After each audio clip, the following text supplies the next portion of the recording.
Hey, Colin here at iBuyCameras.net. Just wanted to do a quick video review of the Contax G1 and the Planar 45 f2, one of the sharpest lenses in the world. And this is one of my favorite cameras. I've actually used this camera extensively, taken it on a number of trips. I think its real advantage is its size and the images it produces. And this camera is a lot smaller than an SLR.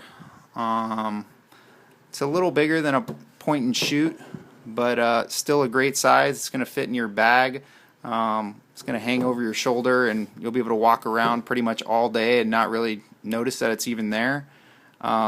This camera is built out of titanium, so it's extremely rugged. It is electronic, so that may be a downfall, as a traveler in a remote location or something like that. It is all electronic. But really, I've had this camera for over 4 years and used it extensively and haven't had any issues with it. Some people prefer the Contax G2 over the G1. I prefer the G1 because of its overall size. I think that is the overall real advantage of these cameras, is the size of the cameras and the overall functionality of it. It's really easy to use. It's pretty much an aperture priority camera, meaning you set the aperture on the lens and it selects the corresponding shutter speed for proper exposure. You do have a manual mode, but it is a little more cumbersome to use. Some other things that I really like about this camera are the exposure lock on this camera. Once you put it on, the next flip of the switch up, that'll lock the exposure. So say you're shooting into the sun and you know the exposure is incorrect, you could just turn around and meter off of something that would give you the correct exposure, lock the exposure on the camera, turn around, recompose the image, and shoot. And I just really like that it's so easy to get to. You know when the exposure is locked.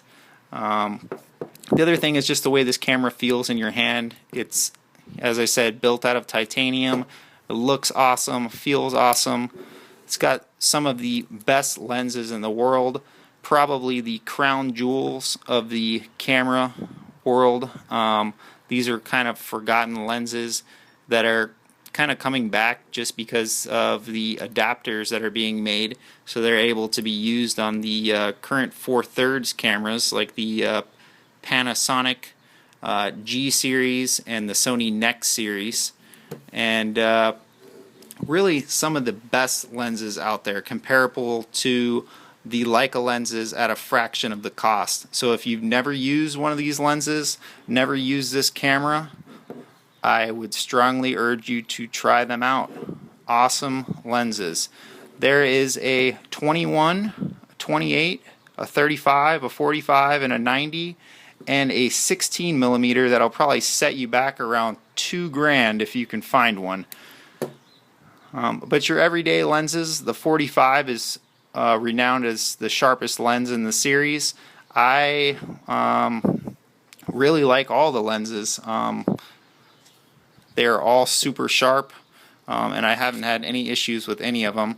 I prefer the G1 over the G2 because of its size.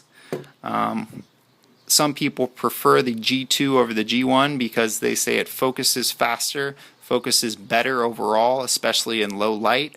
I myself have not had any issues with focusing on the G1, so I just overall prefer the G1. I prefer its looks. I prefer the size, especially the weight. I just think it's a more beautiful camera. I think it's a better travel camera. The G1 will not be able to use the 35 to 70 zoom lens that the G2 will be able to use. Also, there are two versions of the G1: a silver label, which is designated inside of the inside the film door. I have some film in here, so I'm not going to open up the back, but if you pop open the back and it's green, it's known as the green label. If there's a silver label in there, it is known as the silver label G1. The G1 with the silver label will not be able to use the zoom lens or the 35mm f2. The green label will be able to use the 35mm f2, but no zoom. This is not that big of a deal. Anyways, all these lenses are beautiful lenses. They are super sharp. They are the best money can buy for sure, at a fraction of what you're going to pay for Leica lenses or something like that. The other downfall of this camera, I would say, would be the viewfinder. The viewfinder is small compared to a Leica rangefinder, but I think it really gets the job done. I think the focus system locks on pretty quickly. I don't really have any problems with it. And some of the other things that I do like about it are this exposure compensation dial, +1, +2, very easily done. One thing I do not like about this camera is the manual focus mode. It's got this little wheel here where you kind of select a distance, and inside the viewfinder it'll tell you, it'll blink if it's focused correctly. I just find this overall cumbersome, and truthfully I never use it. Besides that, I really love this camera. I've used it extensively. I probably shot 100 rolls of film, if not more, with the Contax G1. I really like the 35mm f2 and the 90mm as a combination of the two lenses I would travel with, or the other common 3-lens system would be the 28mm, the 45mm, and the 90mm. The more rare lenses are the 21 and the 16. The 21 is a beautiful lens with an external finder that fits in the flash hot shoe. The 16mm is so rare and so valuable. I myself probably wouldn't travel with it. I've only seen one once. Beautiful lens, but I don't have any real experience with it. As for the rest of the lenses, they're all awesome. Check us out on iBuyCameras.net if you're looking to upgrade or just trade in some gear. We pay more than KEH, Adorama, B&H, any of the other big guys, any pawn shop. Check us out, iBuyCameras.net. This is Colin. I hope you enjoyed the review. Thanks a lot.